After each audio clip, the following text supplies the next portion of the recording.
अमित गांव से बाहर एक शहर में फैक्ट्री में काम करता था और इस फैक्ट्री में फैक्ट्री के मालिक की बेटी थी नीतू और वो दोनों एक दूसरे को पसंद करते थे। आज अमित फैक्ट्री जाता है और लंच में जब सभी मजदूर बाहर होते हैं तो नीतू अमित को अपने केबिन में बुलाती है। हाँ, आखिर तुम यहाँ पर बस काम ही करते रहोगे या पापा से भी बात करोगे? वैसे तुम्हारे लिए खुशखबरी है, जानती भी हो तुम्हारा काम पापा को इतना पसंद है कि वो तुम्हें यहाँ पर सुपरवाइजर बनाना चाहते। यही अच्छा मौका है, इस ठंड में तुम सुपरवाइजर बनते ही पापा से मेरा हाथ मांग लेना। नीतू, हाथ तो मैं तुम्हारा मांग लूं इस ठंड में ही, पर तुम जानती हो ना मैं बहुत गरीब हूँ। मैं सोच रहा था कि पहले घर बनवा लूं उसके बाद तुम्हारा हाथ मांगू।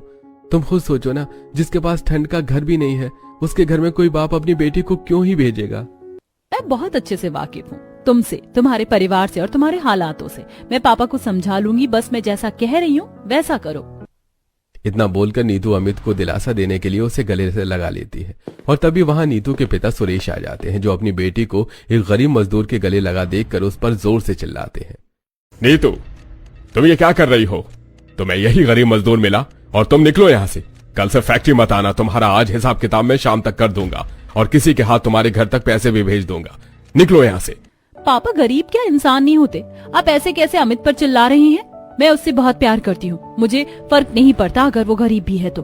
आपको अपनी बेटी की खुशियाँ देखनी चाहिए, ना कि धन दौलत। सारी गलती मेरी है, सही कहते थे मेरे सभी पार्टनर और जान पहचान वाले। बेटी को फैक्ट्री में आने ही नहीं देना चाहिए था। और तुम निकलो मेरी फैक्ट्री से। इतना बोलकर सुरेश धक्के देते हुए अमित को अपनी फैक्ट्री से बाहर निकाल देता है और फैक्ट्री के सभी लोग ये देखकर आपस में बातें करते हैं। अरे ये तो मालिक का फेवरेट एम्प्लॉय था, फिर मालिक इसे धक्के मार के क्यों निकाल रहे हैं? अरे लगता है मालिक को इसकी करतूत का पता चल गया। अरे तुझे नहीं पता, पर इसका मालिक की बेटी से चक्कर चल रहा था। मुझे तो पहले ही दिन से शक था, पर आज यकीन हो गया। मेरा शक बिल्कुल सही था। फैक्ट्री में काम कर रहे आदमी की बात सुनकर सुरेश को और गुस्सा आता है और अमित दुखी, उदास, हताश अपने घर जाता है। सुरेश भी नीतू का हाथ पकड़कर उसे घर ले जाता है और घर जाकर उसे उसके कमरे में बंद करते हुए कहता है, अरे तुझे लव मैरिज ही करनी थी तो कोई ढंग का लड़का देख लेती ना। हमने हमेशा तुझे छूट दी है, पर इतनी नहीं बेटा कि तू हमारी इज्जत की धज्जियां उड़ा दे। क्या हुआ जी, आप क्यों अपनी इकलौती बेटी को कमरे में बंद कर रहे हैं? आपने तो उसे फूलों की तरह पाला है, पर आज ऐसा बर्ताव? आखिर ऐसी भी कौन सी गलती कर दी मेरी बेटी ने?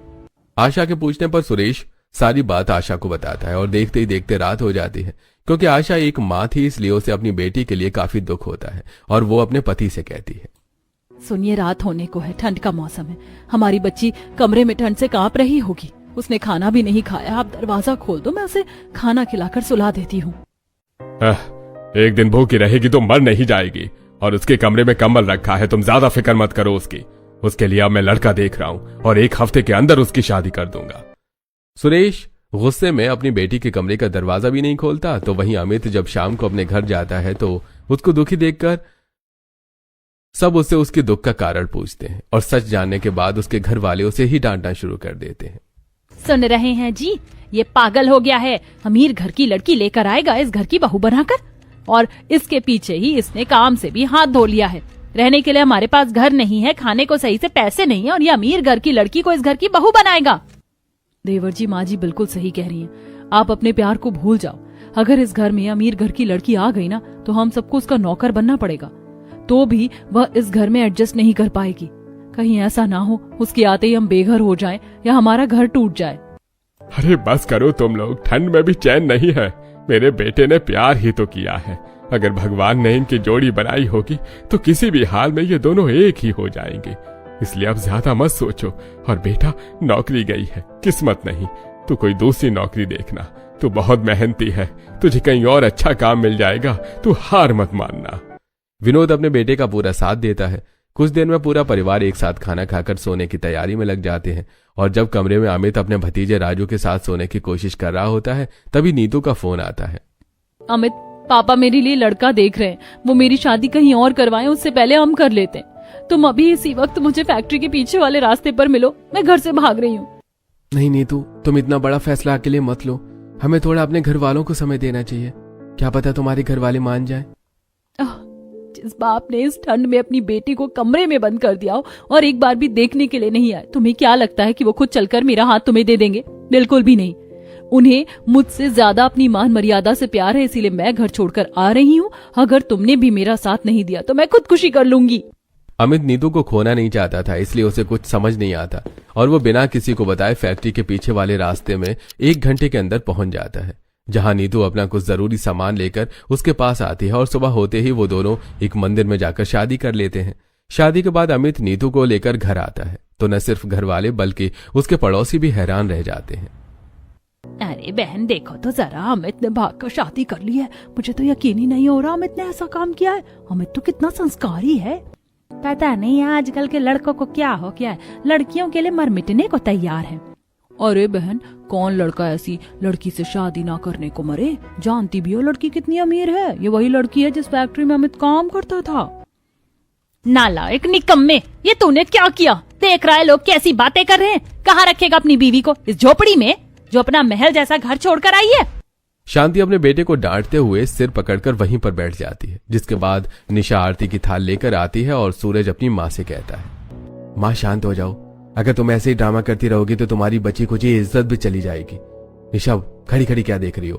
अपनी देवरानी का गृह प्रवेश करवाओ, वैसे भी बाहर बहुत ठंड हो रही है। शांति ये सब देखकर मानो जैसे सदमे में जा चुकी थी। वो दरवाजे पर ही सिर पर हाथ रखकर बैठ जाती है और निशा अपनी देवरानी का गृह प्रवेश करवाती है, जिसके बाद काजल अपनी छोटी भाभी को अमित के कमरे में ले जाती है। भाभी, माँ की बातों का बुरा मत मानना। दरअसल सब कुछ इतना अचानक हुआ कि शायद माँ ये सदमा बर्दाश्त नहीं कर पाई, और आप तो अमीर घर से हैं, हमारी झोपड़ी देखकर परेशान मत होना। काजल, ऐसी बातें मत करो। मैं जानती हूँ मेरा ससुराल बहुत गरीब है और ये मेरा ही फैसला था। इसमें तुम्हारे भैया की कोई गलती नहीं है। मैं यहाँ रह लूंगी। नीतू से बात करके काजल बाहर चली जाती है और सबको नीतू के बर्ताव के बारे में बताती है।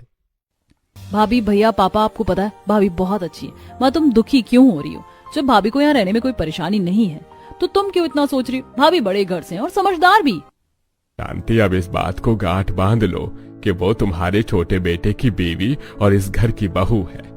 बस हमें इस बात का ख्याल रखना है कि कभी उसे किसी भी चीज की परेशानी ना हो। सभी घर वाले नीतू को अपना चुके थे, इसलिए शांति भी अपनी बहू को अपना लेती है और अगले दिन उसकी पहली रसोई होती है तो मिट्टी का चूल्हा जलाने की वजह से उसे खांसी होने लगती है। मैं क्या करूं? ये धुआं तो खत्म ही नहीं हो रहा। ये चूल्हा कैसे जलेगा? मेरी आंखें भी जल रही हैं। नीतू देखो, चूल्हे के पास ही मिट्टी का तेल रखा है। थोड़ा और मिट्टी का तेल डाल दो और इसमें सूखे घास पत्ते भी डाल दो, आग आसानी से लग जाएगी।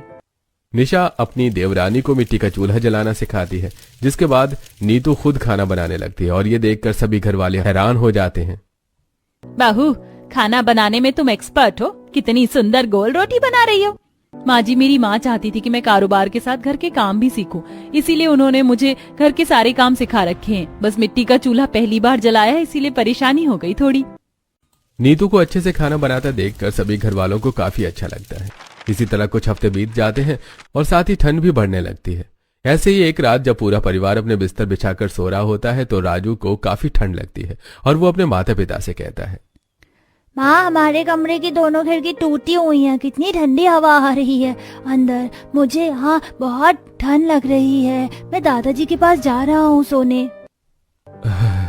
बेटा, तुझे तो हर जगह ही ठंड लगती है, जा दादाजी के ही पास जाकर सो जा। राजू कमरे से निकलकर हॉल में आता है, जहां उसके दादा दादी बिस्तर लगाकर सोने की तैयारी कर रहे थे और बिस्तर लगाते ही राजू बिस्तर पर जाकर लेट जाता है और ठंड से कांपते हुए अपने दादा दादी और बुआ से कहता है, दादाजी, आज मैं माँ के साथ नहीं सोऊंगा। हमारे कमरे में बहुत ठंडी हवा आ रही है। कम से कम यहाँ हवा तो नहीं आ रही। यहाँ भी जमीन बहुत ठंडी है। कुछ करो ना, वरना इस ठंड में मैं ठंड से मर जाऊंगा। हट बदमाश कहीं का, ऐसी बातें क्यों करता है? तुझे कुछ नहीं होगा। सुनिए जी, आप तसले में थोड़ी आग जला दीजिए। आग के पास सोएगा राजू तो उसे थोड़ी गर्माहट मिलेगी। वैसे भी ठंड सच में दिन में बढ़ती ही जा रही है। शांति के बोलने पर विनोद घर के बाहर जाता है और ठंड में खांसते हुए एक छोटे से तसले में कुछ लकड़ियां रखकर अंदर ले आता है और उस पर मिट्टी का तेल डालकर आग जलाता है। आग जलने के बाद राजू और काजल आग के पास ही बिस्तर लगाकर लेट जाते हैं। बुआ, हमारे पास तो आग जल रही है। कितना अच्छा लग रहा है ना? हाँ राजू, अब नींद अच्छी आएगी, आराम से सो जाओ। काजल राजू के साथ अलग बिस्तर लगाकर आग की थोड़ी ही दूरी पर राजू को लेकर सो जाती है और उनके सोने के कुछ देर बाद जब राजू को आग की वजह से गर्मी लगती है तो वो कंबल नींद में लात से आग के ऊपर फेंक देता है, जिस वजह से कंबल में आग लग जाती है और काजल की आंख खुल जाती है। काजल कंबल में लगा आग देखकर डर जाती है और राजू को बचाने के लिए जलता कंबल उठाकर राजू से दूर फेंक देती है, जो कि जलती कंबल मिट्टी तेल पर जाकर गिर जाती है और मिट्टी के तेल में आग लगने की वजह से उनकी झोपड़ी में भी आग पकड़ लेती है और काजल चीखते चिल्लाते सबको उठाती है। माँ पापा जल्दी उठो, देखो घर में आग लग गई है। अरे ये आग कैसे लग गई? अरे काजल तू अपनी माँ और राजू के साथ बाहर निकल, मैं तेरे दोनों भाइयों को उठाता हूँ। काजल अपनी माँ और राजू के साथ घर के बाहर जाती है तो वहीं विनोद अपने दोनों बेटों के कमरे का दरवाजा पीटता है और उन्हें उठाता है। अरे बेटा जल्दी उठो, अरे घर में आग लग गई। कुछ देर में पूरा परिवार घर के बाहर निकल जाता है और मदद के लिए अपने पड़ोसियों के घर के दरवाजे पीटने लगते हैं। भैया भैया दरवाजा खोलो, हमारे घर में आग लग गई है, अरे कोई हमारे घर की आग बुझा दो। अरे क्या तुम्हारे घर में आग लग गई? रुको, मैं अभी अपने परिवार वालों को उठाता हूँ और गांव के बाकी लोगों को भी। हम सब तुम्हारे साथ हैं, डरो मत। निखिल अपने घर से कंबल लेकर बाहर आता है और गांव के सभी लोगों को उठाता है। कुछ देर में गांव के सभी लोग अपने घर से बाहर आते हैं और विनोद के जलते घर को देखकर कोई कुएं से तो कोई नलके से बाल्टी भरकर उसके घर पर पानी डालना शुरू कर देते हैं, तो वहीं बच्चे भी हाथों में रेत भर भर कर घर के ऊपर डालते हैं। पर जब तक आग काबू में आती है विनोद का आधी से ज्यादा घर जल चुका होता है, जो देखकर पूरा परिवार परेशान वहीं बैठ जाता है। इस ठंड में हम गरीबों के साथ ये क्या हो गया? हमारे पास एक ही छोटी सी झोपड़ी थी, अब इस ठंड में हमारा पूरा परिवार कहाँ रहेगा? पता नहीं हमारे परिवार को किसकी नजर लग गई है। पहले मेरे बेटे की नौकरी चली गई और अब हमारा घर। मेरा बड़ा बेटा अब अकेले हम लोगों का ख्याल कैसे रखेगा? हम कहाँ रहेंगे सब ठंड में? शांति बहन दुखी क्यों होती है, हम गांव वाले हैं ना। गांव वाली शांति और उसके पूरे परिवार को दिलासा देते हैं। कुछ ही देर में सुबह हो जाती है और पूरा परिवार अपने घर के बाहर ठंड में कांप रहा होता है। जो देखा कुछ लोग अपने अपने घर में खाना बनाकर लेकर आते हैं, साथ ही कुछ कपड़े, शॉल और कंबल भी। शांति बहन ये कंबल रख लो, सुबह से ठंड में बैठी हो। आज तो हवा भी तेज चल रही है, पता नहीं धूप निकलेगी भी कि नहीं। ये ले काजल, मेरे घर में कुछ पुराने गरम कपड़े रखे थे, मैं सारे लेकर आ गई हूँ। तुम लोग मेरे घर में नहाकर कपड़े बदल लेना। बहन मैं खाना लेकर आई हूँ, भूख लगी होगी, तुम सबको खाना खा लो। और मैं तो कहती हूँ कि यहीं पर मिट्टी का चूल्हा भी बना लो। राशन हम सभी गांव वाले मिलकर तुम्हें थोड़ा बहुत दे देंगे। गांव वाली शांति और उसके पूरे परिवार की काफी मदद करते हैं, जो देखकर शांति के परिवार को काफी अच्छा लगता है। तो वहीं उनके घर के बगल में एक ढाबा होता है जो पिछले कुछ सालों से बंद होता है और उस ढाबा के पास एक तंदूर होता है। जब पूरे परिवार को ठंड से राहत नहीं मिलती तो नीतू उस तंदूर को जलाने के लिए उसे साफ करने लगती है, जिसे देखकर उसका एक पड़ोसी उससे कहता है, अरे नीतू भाभी ये क्या कर रही हो? तंदूर क्यों साफ कर रही हो? तुम्हें नहीं पता इस ढाबे का मालिक कितना खलूस है, हर हफ्ते आता है यहाँ। अगर उन्होंने तुम्हें तंदूर को हाथ लगाते हुए भी देख लिया ना तो पूरा गांव सिर पर उठा लेगा।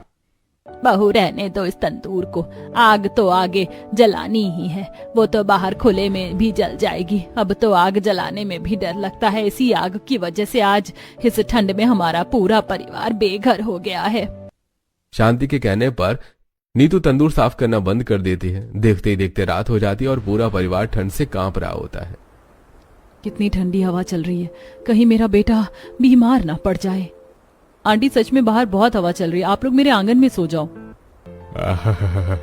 नहीं बेटा, हमारा परिवार बहुत बड़ा है और तुम्हारा आंगन भी खुला है, वहां भी हमें ठंड ही लगेगी, इसलिए हमें हमारे जले हुए घर के पास ही सोने दो। विनोद करिश्मा को मना कर देता है और करिश्मा उदास होकर अपने घर में चली जाती है। वहीं जब पूरा परिवार जमीन पर बिस्तर लगाकर सो रहा होता है तो उन्हें काफी ज्यादा ठंड लग रही होती है और वहां तेज हवा चलती है। पापा मुझे बहुत ठंड लग रही है, मैं ये ठंड बर्दाश्त नहीं कर पाऊंगा, कुछ करो। हमारे पास रहने के लिए ना तो कोई जगह है और ना ही सोने के लिए कोई बिस्तर। माजी राजू तो बच्चा है और वो तंदूर बहुत बड़ा है, आज सुबह मैंने साफ भी किया था। राजू तुम एक काम करो, तंदूर के अंदर सो जाओ, तुम्हें वहाँ हवा नहीं लगेगी। भाभी राजू अकेले तंदूर में नहीं सो पाएगा, तंदूर में 2 जने तो आ सकते हैं, लेकिन आप और राजू तंदूर के अंदर सो जाओ, हम लोग यहीं पर बैठकर सारी रात गुजार लेंगे। राजू को ठंड से बचाने के लिए निशा राजू के साथ तंदूर के अंदर चली जाती है। तंदूर के अंदर जगह कम होती है, इसलिए दोनों माँ बेटे बिस्तर लगाकर एक साथ सिमट कर सो जाते हैं। वहीं पूरा परिवार आग जलाकर चादर ओढ़कर बैठे हुए सारी रात गुजारता है। जब सुबह होती है तो राजू और निशा तंदूर से बाहर निकलते हैं। दादी आपको पता है तंदूर अंदर से बहुत गर्म है, मुझे तो तंदूर के अंदर से होकर बहुत मजा आया। माँ जी तंदूर तो हमारे घर से भी ज्यादा गर्म था। अगर हीटर या कोई गर्म चीज होती तो सच बता रही हूँ ठंड को भी इंजॉय किया जाता। अंदर इतना अच्छा लग रहा था। अगर तंदूर में इतनी राहत मिली है तो क्यों ना हम तंदूर का ही घर बना ले। दोबारा से घर बनाने में बहुत पैसे लगेंगे और हमारे पास इतने पैसे नहीं है। पर तंदूर बनाने के लिए हमें किसी बड़ी लागत की जरूरत नहीं है। बस चाहिए तो ज्यादा मात्रा में मिट्टी और कुछ खराब टीन, लकड़ी या कोई भी खराब सामान, और हम अपना तंदूर इस तंदूर से बड़ा बनाएंगे ताकि एक साथ 3 से 4 लोग तंदूर के अंदर सो सके। वैसे नीतू का आइडिया बुरा नहीं है, मानना पड़ेगा। नीतू तुम भले ही अमीर घर से हो पर तुम्हारी सोच बहुत अच्छी है। चलो अब काम पर लगते हैं। ठंड बढ़ती जा रही है, हमारे पास समय बहुत कम है। घर की सारी औरतें घाट से और खेत से मिट्टी लेकर आ जाएं और हम सभी बांस की लकड़ियां और टीन का इंतजाम करते हैं। सूरज के कहने पर नीतू अपनी नंद जेठानी और सास के साथ खेत जाती है और खराब टोकरियों में काफी सारी मिट्टी भरकर अपने घर लेकर आती है। वहीं घर के आदमी भी अलग अलग दुकान पर जाते हैं और खराब टीन देखकर दुकान वाले से कबाड़ मांगते हैं। अंकल ये टीन तो कबाड़ में फेंका हुआ है, आपके तो काम का होगा नहीं, हमें दे दीजिए। अरे कबाड़ी वाला हूँ, मुफ्त में कुछ नहीं दूंगा। अगर टीन चाहिए तो घर घर जाकर मांगो। हाँ, इस गांव में बहुत से ऐसे लोग हैं जिन्होंने अपने घर पर छत के नाम पर टीन लगा रखी है। उनकी सड़ी हुई टीन लेकर जाओ। दुकानदार की बात सुनकर अमित अपने भाई और पिता के साथ गांव के कुछ लोगों के पास जाता है जिनके घर में काफी सारा कबाड़ होता है। बहन, आपके घर के बाहर ये खराब टूटी फूटी टीन है, क्या आप मुझे दे दोगी? हाँ हाँ भैया ले जाओ, वैसे भी मेरे किसी काम का नहीं है, मैं तो इसे फेंकने ही वाली थी। धन्यवाद बहन, अपना खराब टीन हमें देने के लिए, इससे हमारी बहुत मदद होगी। बिना देरी किए सूरज, अमित और विनोद वो खराब टीन लेकर घर आ जाते हैं, जिसके बाद वो लोग थोड़ा सा गड्ढा करते हैं और टीन को उसके अंदर आधा सर्कल में मोड़कर सेट कर देते हैं। घर की औरतें मिट्टी को गीला करके टीन पर अच्छे से लिपाई करती हैं और अंदर जाने के लिए थोड़ी सी जगह बनाती हैं। साथ ही जब आधा बना तंदूर पूरी तरह से सूख जाता है तो तंदूर के ऊपर वाले हिस्से को सिलनी से ढक देती हैं और उस पर जाली लगाकर कुछ कोयले रख देती हैं। इसी तरह एक हफ्ते के अंदर पूरा परिवार 3 से 4 तंदूर घर बनाकर तैयार कर लेता है। हमारा संघर्ष खत्म हुआ, अब हमें दूसरों के घर में सोना नहीं होगा। और मैंने तंदूर को गर्म रखने का भी इंतजाम कर लिया है। माँ जी, मैं अभी सभी तंदूर के ऊपर कोयला जला कर आती हूँ। जब तक हम खाना खाएंगे कोयला जलकर राख बन जाएगी और तंदूर अंदर से गर्म हो जाएगा। नीतू जाकर सभी तंदूर घर की छत पर रख के कोयले में आग लगा देती है। जब तक पूरा परिवार ठंड में कांपते हुए खाना खाता है, कोयला जलकर राख हो जाता है। इसके बाद वो लोग घर में जाते हैं और उन्हें अपने घर में काफी गर्माहट मिलती है। सही कहा था राजू ने, ये तंदूर तो अंदर से काफी गर्म है और बहू ने अपना दिमाग लगाकर इसे और गर्म कर दिया। अब सारी रात ये गर्म तंदूर रहेगा और हमें अच्छी नींद आएगी। बहू कितनी समझदार है, पर मुझे आज भी बहू के लिए दुख होता है। काश इसके माता पिता इसे अपना लेते। जहाँ शांति और विनोद अपने तंदूर घर में सोते हुए बातें कर रहे होते हैं, वहीं निशा और सूरज भी आपस में बात कर रहे होते हैं। अपना घर अपना ही होता है, कितनी शांति मिल रही है इस तंदूर घर में। बस देवर जी को जल्दी से कोई अच्छा काम मिल जाता तो हम लोग सबसे पहले अपना घर ठीक कर लेते। सही कह रही हो तुम, 2 दिन खेत नहीं गया हूँ, मालिक भी नाराज हो रहे थे। पर मुझे तो नीतू के लिए बुरा लगता है। वो इतने अमीर घर की लड़की है, पर फिर भी हमारे साथ उसने कितने सारे संघर्ष किए हैं और आज उसके ही दिमाग से इस तंदूर घर में ठंड से बचे हुए हैं। इस तरह पूरा परिवार सारी रात तंदूर में गुजारता है और सुबह होते ही वो लोग तंदूर के बाहर मिट्टी के चूल्हे पर धूप में खाना बनाते हैं और सारा दिन धूप में ही बैठकर काम करते हैं और रात होते ही अपने तंदूर घर में सोने के लिए वापस चले जाते हैं। नीतू, तुम्हें इस तंदूर में सोने में दिक्कत तो नहीं होती ना? मैं समझ सकता हूँ तुम अमीर घर की लड़की हो। पहले तुमने हमारी झोपड़ी जैसे घर में एडजस्ट किया और अब इस तंदूर घर में। काश मैं तुम्हारे लिए कुछ कर पाता। भगवान भी कौन कौन से दिन दिखा रहा है हमें। ऐसा मत बोलो, तुम्हारे साथ मैं तो नर्क में भी खुशी रहूंगी। मैं तो सोच रही थी कि क्यों ना हम एक तंदूर रसोई भी बना ले। बाहर खुले में शाम को खाना बनाने में दीदी को बड़ी दिक्कत होती है और वो मुझे कोई काम भी नहीं करने देती है। इस तरह नीतू बिस्तर लगाकर तंदूर के अंदर ही अपने पति के साथ आराम से सो जाती है।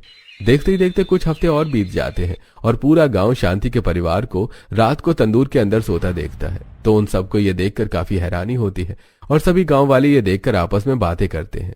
ऐसे ही एक दिन जब गांव के 2 आदमी शहर की ओर जा रहे होते हैं, वो शांति के परिवार की बातें कर रहे होते हैं। वहीं दोनों आदमी चाय की टपरी पर खड़े होकर बातें करते हैं। अरे जानते हो ना, तुम वो लोग कैसे तंदूर में घर बनाकर रह रहे हैं? अरे बेचारों के साथ बहुत गलत हुआ। एक तो ऐसे ही वो लोग इतने गरीब, ऊपर से छोटे बेटे की नौकरी जुड़ गई, अब तक लगी ही नहीं है। बड़ा बेटा भी किसानी का काम करता है, कितना ही कमा लेता होगा। मुझे तो कभी कभी उस परिवार पर काफी दया आती है। और कैसे वो लोग तंदूर में रह सकते हैं? भैया बुरा तो मुझे भी लगता है, अरे हम गांव वालों से जितना बन पड़ा हमने उन परिवार के लिए किया, पर लगता है भगवान ने काली स्याही से उनकी किस्मत लिखी है। बेचारों को कितना तकलीफों से गुजरना पड़ रहा है। सुनिए जी, हमारी बेटी का ससुराल भी इसी गांव में है और वो लोग भी काफी गरीब हैं। इस गांव में हमारा एक घर है जिसे बेचने के लिए हम गांव जा रहे हैं। क्यों ना एक बार अपनी बेटी से भी मिल लें। 2 महीने हो चुके हैं, हमने ना तो उसकी शक्ल देखी और ना ही आवाज सुनी है। आशा, मैं भी बाप हूँ, मेरा भी दिल तड़पता है अपनी बेटी से मिलने के लिए, पर समझ नहीं आता क्या करूं। पर तुम शायद सही कह रही हो, हमें एक बार अपनी बेटी से मिल लेना चाहिए। क्या पता वो लोग हमारी बेटी की बातें कर रहे हो। उन आदमी की बात सुनकर सुरेश अपनी बेटी को लेकर काफी ज्यादा परेशान हो जाता है। कुछ देर में वो अमित के घर का पता लगाते हुए उसके घर जाते हैं, जहां वो देखते हैं कि नीतू अपनी नंद के साथ धूप में बैठकर ठंडे पानी से कपड़े धो रही है। वहीं उसकी जेठानी मिट्टी के चूल्हे पर खाना बना रही है और उसकी सास अपने तंदूर घर को साफ कर रही है। उन लोगों की ऐसी हालत देखकर आशा और सुरेश की आंखों में आंसू आ जाते हैं और वो अपनी बेटी के पास जाकर उससे कहते हैं, मेरी बेटी अपने ससुराल में इस तरह रह रही है, इसीलिए मैंने कहा था इस गरीब से शादी मत कर, पर तुमने मेरी बात नहीं मानी। पापा, आप यहाँ आए हैं अच्छी बात है, पर मेरे ससुराल वालों को ऐसा मत कहो। भले ही वो लोग गरीब हैं, पर मुझे बहुत प्यार करते हैं। हाँ, दिख रहा है मुझे तेरे ससुराल वालों का प्यार। मेरी फूल सी बच्ची से काम करवा रहे हैं। मेरी बेटी ने कभी अपने खाने के लिए बर्तन नहीं मांजे और यहाँ तो सबके कपड़े धो रही है, वो भी इतनी ठंड में। आशा की बात सुनकर पूरा परिवार उदास हो जाता है और तभी गांव की कुछ औरतें वहां आकर आशा से कहती हैं, बहन, आज अपनी बेटी को दुख में देखकर तुम्हें बड़ा दुख हो रहा है। पिछले 2 महीने से जब तुम्हारी बेटी अपने पूरे परिवार के साथ तंदूर में रह रही थी, तब तुम्हारी ममता कहाँ गई थी? माना कि बच्चों ने गलती की, पर माँ बाप का फर्ज क्या होता है? उन्हें माफ करना और आगे बढ़ना। और तुमने तो रिश्ते नाते ही तोड़ दिए। बिल्कुल सही कहा बहन तुमने। बहन, अगर तुम इतनी ही भली होती ना तो शादी के कुछ दिनों बाद अपनी बेटी से एक बार मिलने जरूर आती। अरे इतनी भी क्या नाराजगी कि बेटी को उसके बुरे हालात पर ही छोड़ दिया। हमारे भी बच्चे हैं, अगर कल को हमारे बच्चे ने भी ऐसा गलत कदम उठा लिया तो हम उसे खुद से दूर तो नहीं कर देंगे ना। और हाँ भाई साहब, माना कि शांति बहन और उनका परिवार बहुत गरीब है, पर वो लोग बहुत अच्छे हैं, बस उनकी किस्मत खराब है। आखिर में वही लोग आपकी बेटी को अपने पास अच्छे से रखे हैं और उन्होंने उसे पूरी तरह से अपनाया, ना कि आप लोगों की तरह ठुकरा दिया। पापा, आज मेरे परिवार की गरीबी नहीं, उनका प्यार देखिए, और मैं अपने ससुराल में बहुत खुश हूँ। अगर आज आप यहाँ मुझे लेने के लिए आए हैं या ताने मारने के लिए आए हैं, तो मैं आपके आगे हाथ जोड़ती हूँ। आप दोनों यहाँ से चले जाओ। लोगों के ताने और अपनी बेटी की बातें सुनकर सुरेश और आशा का दिल छलनी हो जाता है और वो अपनी बेटी को गले लगाते हुए कहते हैं, माफ कर दे मेरी बच्ची, हम तेरे गुनहगार हैं जो हमने तेरे प्यार को नहीं समझा। अमित, तू भी माफ कर दे। आप सब मुझे माफ कर दीजिएगा, मुझे अपनी गलती का एहसास हो गया है। मैं यहाँ अपना घर बेचने के लिए आया था, पर मेरी बेटी के अलावा तो मेरा इस दुनिया में कोई है ही नहीं। घर बेचकर पैसे कमाकर भी मैं क्या करूंगा? सब कुछ तो मेरी बेटी का ही है। इसलिए आप लोगों से विनती है कि आप हमारे उस घर में चले जाओ जब तक आप लोग अपना खुद का घर नहीं बना लेते। सर, आपने हमें माफ कर दिया, हमारे लिए वही बड़ी बात है। हम आपके घर में नहीं रह सकते। नहीं बेटा, मना मत करो, मैं अपनी बेटी को ऐसी हालत में नहीं देख सकती। और वैसे भी माँ बाप का फर्ज बनता है कि वो अपनी बेटी को शादी का गिफ्ट दें, और इसीलिए हम अपनी बेटी को वो घर गिफ्ट करते हैं और अपनी गलती सुधारना चाहते हैं। अगर तुम लोग घर में चले जाओगे तो मुझे लगेगा कि तुम सबने हमें माफ कर दिया। आशा की ऐसी बातें सुनकर अब घर वाले मना नहीं कर पाते और इस वक्त वो लोग अपना सामान बांधते हैं और सुरेश पूरे परिवार को अपने उसी 2 मंजिले घर में ले जाता है। अब से यही है आप लोगों का घर। दादाजी, ये घर तो बहुत अच्छा है। यहाँ पर तो सुख सुविधा की सारी चीजें। अब मुझे रात में सोने में भी दिक्कत नहीं होगी और ठंड भी नहीं लगेगी। अपना नया घर देखकर पूरा परिवार काफी खुश होता है। तो वहीं सुरेश और आशा भी अपनी बेटी दामाद को अपना लेते हैं। इसी तरह कुछ हफ्ते बीत जाते हैं और आखिरकार अमित की भी नई नौकरी लग जाती है। माँ, पापा, भैया, भाभी, काजल, नीतू, तुम सबके लिए खुशखबरी है। मेरी नौकरी लग गई है। अब घर की सारी जिम्मेदारी भैया के ऊपर नहीं है। लगता है भगवान ने हमारी सुन ली। सही कहते हैं लोग, हर काली अंधेरी रात के बाद एक हसीन सुबह होती है। बहुत जल्द अमित की भी नौकरी लग जाती है और समय गुजरता है। पूरे 1 साल के बाद अमित और सूरज अपनी मेहनत के पैसे से अपने घर का काम शुरू कर देते हैं और कुछ महीनों में उनका घर बनकर तैयार हो जाता है, जिसके बाद वो लोग अपने पुराने घर में चले जाते हैं और सुरेश, आशा हमेशा अपनी बेटी से मिलने के लिए उसके ससुराल आते हैं और कभी भी किसी भी चीज की जरूरत पड़ती है तो अपनी बेटी दामाद की मदद करते हैं।